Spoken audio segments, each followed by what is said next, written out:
What's going on, Movie Meals? Movie Meals! Captain America Civil War is finally out.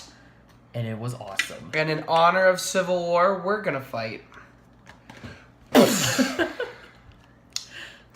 So today for dinner, I have some Eggo waffles, because I'm broke. And I have a can of peaches, because I'm broke and healthy. And he ate earlier. Shh, that's not important. What important is that we have food, and we're going to talk about Captain America Civil War. Complete with spoilers. Spoiler warning, don't watch beyond this point if you haven't seen the film. But you should have seen it already. It's pretty Yeah, dang you good. should have seen it, guys. All right, we'll go through pros and cons, then we'll do the classic rating out of 10. And yeah, Kyle, you want to go first? You want me to go first? You can go first, buddy. All right, with the pros. Probably going to take all the pros. This movie is action-packed. That's the number one thing that sticks out about it. The action is a step above Winter Soldier. Winter Soldier changed everything for Marvel, the Marvel Cinematic Universe as a whole. It was so action-packed. It's still a complete gritty Cap story. And this stepped it up even further. Even with so many characters, it was able to give everyone a moment. It was able to give everybody exactly what you wanted. The fight scenes were incredible. And if we're going to talk about action and fight scenes, I got to say one thing, and that would be the airport scene. That scene is amazing. Okay, all the fight scenes are great, from Black Panther chasing Bucky and then Cap chasing them as well, to this fight, to that fight. There's so many good fights. Iron Man and Captain fighting towards the end. That end fight is perfect, man. It's perfect. That's one of my big positives. Another big positive that I haven't gotten to mention to many people is the music. I really like the music. You can hear every individual character theme in the film. Every time Black Panther pops up, you can hear his little bit of a theme. You can hear Cap, you can hear Bucky, you can hear Iron Man. You can hear all these different themes. And it's also got some humor to it. It's Anthony and or the Russo brothers know what they're doing. There's not as many jokes as some of the other films, but they showed that too with Winter Soldier. But it's very subtle humor that's funny. Mm-hmm. And the last one I'll talk about is all the characters. Every character gets his moment, and my goodness, Black Panther and Spider-Man, I want their solo movies today. They were so good. What's your positives, pal? One thing that I think I'll go into is that for these kind of movies where it's this big character versus this big character, usually it's all about taking sides. Who do you like more? Who do you think has the better idea? Who has the better philosophy? But when you step into the movie, immediately you start to not know whose side you're on. At first you think you're on one person's side, but the movie has this great way of making you understand why each character has their motivation for being on a certain side throughout this movie, that it makes you question whether or not that you would change sides or not. I was on Team Captain America from the start, but as the movie kept going on, I was like, you know what? Tony Stark actually has good points. Like, I actually understand where he's coming from. There are moments that you kind of say, you'll say this about both characters. Yeah. Why is Cap not just letting his ego aside and listening to really what Tony is saying? And then you say the opposite later in the film for Tony about Cap. Why is he just not listening to Captain America? Yeah, absolutely. And that's what I love throughout this movie. It wasn't like Batman versus Superman where you're like, all right, I guess I'll side with one of them and see them fight it out. No, it made you conflicted between who you would choose sides. Like, it's Captain America's movie, and I was on Team Cap, but at the end of the movie, I was more along on Tony Stark's side, even though it was a Captain America-centric movie, which is also what I loved. Yeah, like you were saying, so many characters had their own special moments, had each of their times to shine, especially in the airport scene, which is fantastic. But at the end of the movie, though, you can tell, and you can easily say that this is a Captain America-centric movie, despite having Tony Stark being like the second main character. And that's really what I liked, is that the Russo brothers made sure that this was going to be a Captain America movie, but it was able to have the backdrop of all these other characters. And like you said, all the characters had times to shine. They nailed it with Black Panther, nailed it with Spider-Man. Ant-Man had great moments. Like, I mean, when he has his moment to shine and he turns to Giant Man and not Ant-Man, I squealed like a little girl, let me tell you. It was incredible, something that I've always wanted to see. And because the Russo brothers were able to have each of these characters shine in those moments, it made me feel so happy that I was watching these characters just fight it out, and it was just so much fun. Squeal like a little girl is not the accurate thing that needs to be said here. During that moment, he knew it was coming. He could tell from what Ant-Man was saying, and he really loudly went, "Yes!" And everyone else was quiet, and Kyle screamed it throughout the theater. I'm rethinking what's happening, and I'm still giggling about it because it was so. This movie, if you are a comic book fan, and you enjoy, or even if you're enjoying just these superhero movies like Avengers and Batman and all these other different movies, you will enjoy this movie with all of these characters because it's so much fun to see them all in action. And that's what got to me. It got to me in 8-year-old Kyle's heart because I just never thought that I would be seeing Vision, Black Panther, Spider-Man being on one side, and then seeing Captain America and Scarlet Witch and Hawkeye on another. I never thought that this would happen, and Marvel's been able to pull it off, and the Russo brothers were able to do such a good job. The shot where everybody lines up, which you see in the trailers, but in the movie, Spider-Man's in it because they were keeping it a secret. Another thing he yelled when they were just about to charge each other. Again, it's quiet. Everybody's kind of like, wow, look at all these characters. And Kyle, very loudly in the theater, goes, "This is so cool!" Just completely into it. 8-year-old Kyle. I was sitting next to an 8-year-old. Let himself out there. It wasn't. Which is fair. It was a proud moment, but it wasn't one of my proud moments. It's fair. You had to sit by 8-year-old Alex in The Force Awakens, so we're even now. Yeah. Let's talk about that airport scene for a little bit. Let's go into it because that's the big scene everybody's talking about because it's got everybody in it and the fighting is great. And you get to see everybody fight everybody. You even get to see Cap and Spidey have, their fight, and they have this conversation while they're doing it, and that end moment where he's just like, "Where are you from?" "Queens." "Brooklyn." And then he just walks up. Like, it's great. All of the characters, it's just so good. And the thing with these scenes, as well as multiple other scenes, is that they were able to get characters to have their own moments to shine. Like, I mean, Scarlet Witch and Vision, we didn't think that they would have their moments to shine, but yet they were able to intertwine them and have a few scenes with them, which made sense throughout the movie, but at the same time developed these characters more and more. And it was great for comic book fans because fans know that they get together. Yeah, exactly. We saw these special moments between Scarlet Witch and Vision. I mean, Bucky grew more as a character that I think people will enjoy a lot more than back in Winter Soldier. Spider-Man, Ant-Man were able to have their moments. Black Panther was set up perfectly for future sequels, for maybe Infinity War, and especially for his upcoming movie.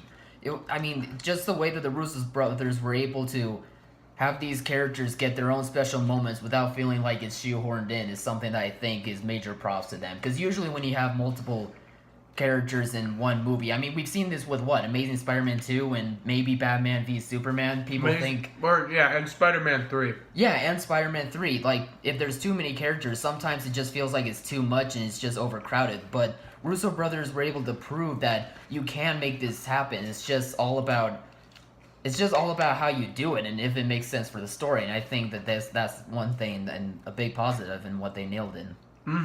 And I mean, I would say this to the people that say this does still feel like an Avengers 2.0 movie or whatever.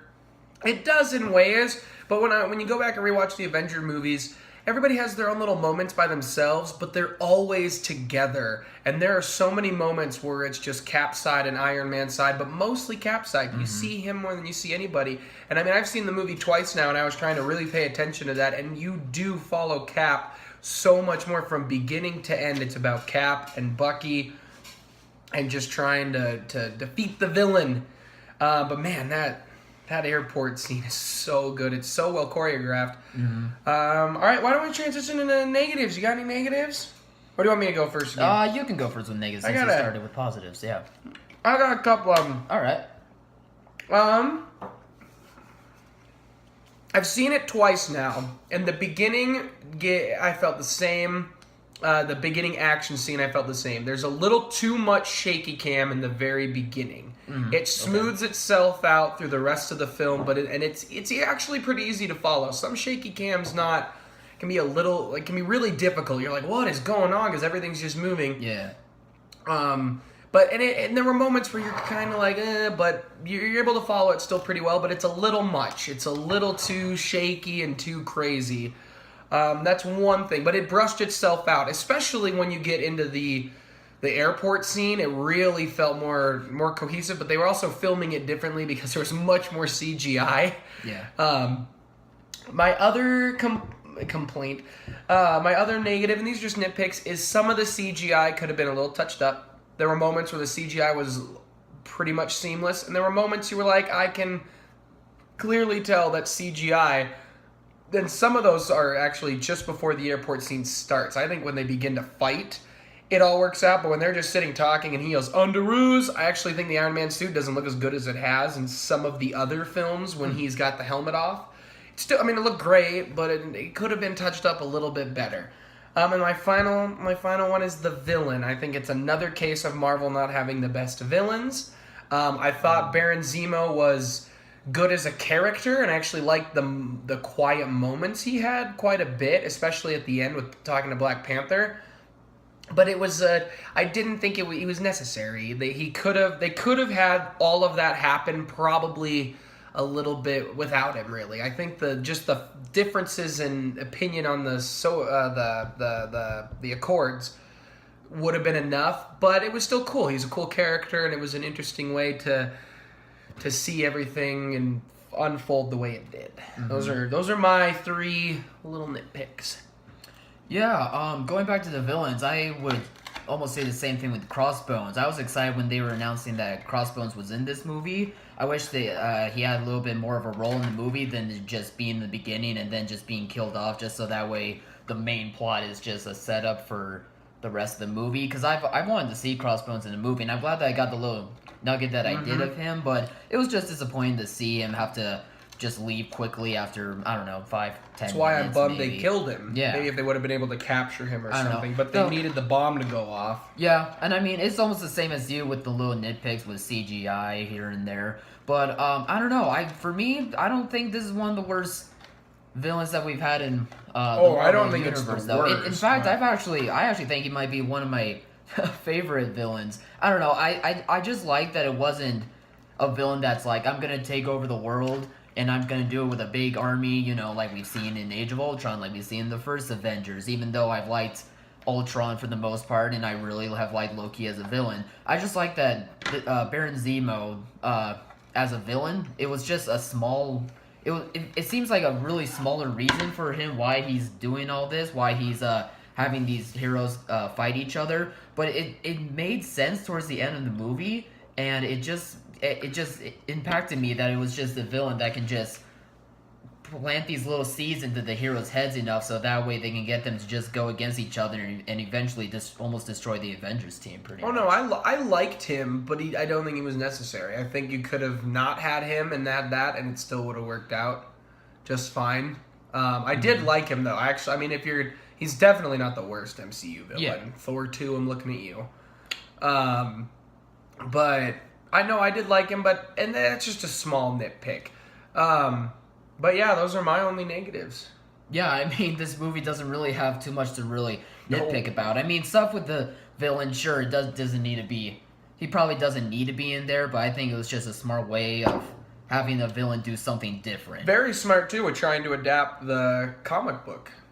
Because it's a tough comic book to adapt, and they did a great job. Which was something that I was nervous about when they first announced this, because I didn't want this to really be put into a movie, but if it did, I wanted it to be well done, and I think it was well done. I think that they were able to make a good movie interpretation of this comic book, so it's crazy that they were able to It's one of the pull few off. comic books I've actually read. And some of the moments, they have an explosion that causes the Accords to be formed like they do in the comics. It's the school that blows up and children dies, but actually I really liked... There's a moment in a comic book where a woman comes up to Tony Stark and blames him for the death of her son, and they have that in the movie. Yeah. And it's really powerful. Like, Robert, that's another thing in my positives is we get to see more of... the MCU is not a bunch of movies. It's really a long Netflix series. Is really what it is. It's a long, drug-out Netflix series because we have seen Tony Stark completely change and evolve as a character since the first Iron Man, and I love it. We've seen Cap evolve too, even from Age of Ultron, when we realized that he kind of needs war. Like, this is Captain America, and everybody else you can slowly see changing throughout all these movies. The only person I haven't really seen change yet is Ant-Man, but he's only got like one movie and like 20 minutes of screen time in this. So, but yeah, no, I love the changing all the characters are going through. And kind of leaning off of what you said with it being a long Netflix series, this movie does a really good job at having you remember about other Marvel movies. I mean, they almost go all the way back to the first Iron Man in some ways, at least to me anyway. I mean, they were referencing like parts in the Avengers 2, Iron Man 3, which I thought was pretty good considering it wasn't one of my favorite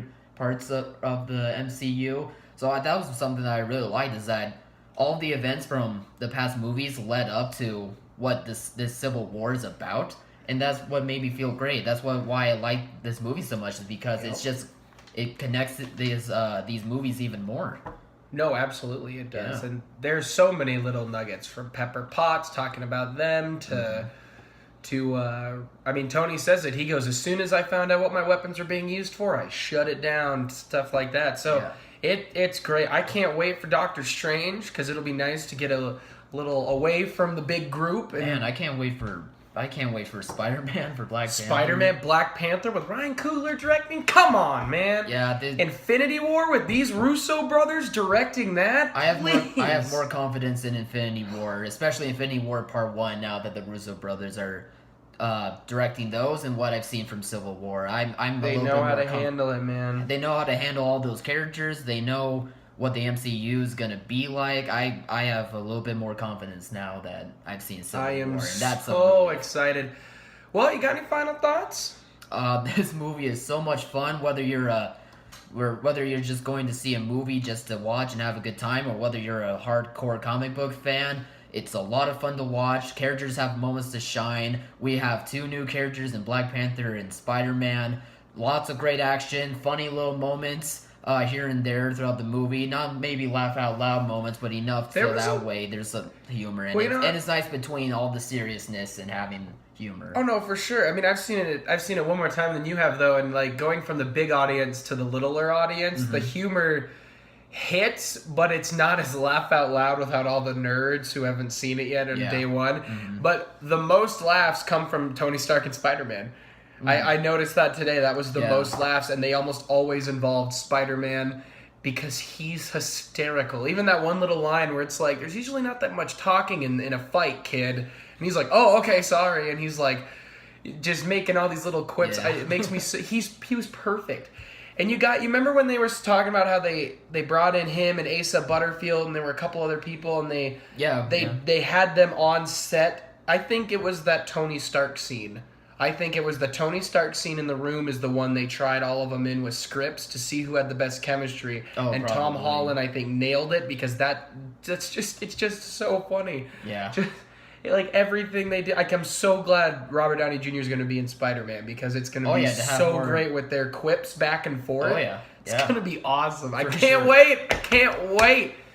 All right, and I echo all of that. This movie is awesome. Go see it in the theater. We're going to try and go see it in IMAX next weekend, because it needs to be seen. All right. Yeah, for sure. It's going to look great on IMAX. Oh, I can't wait.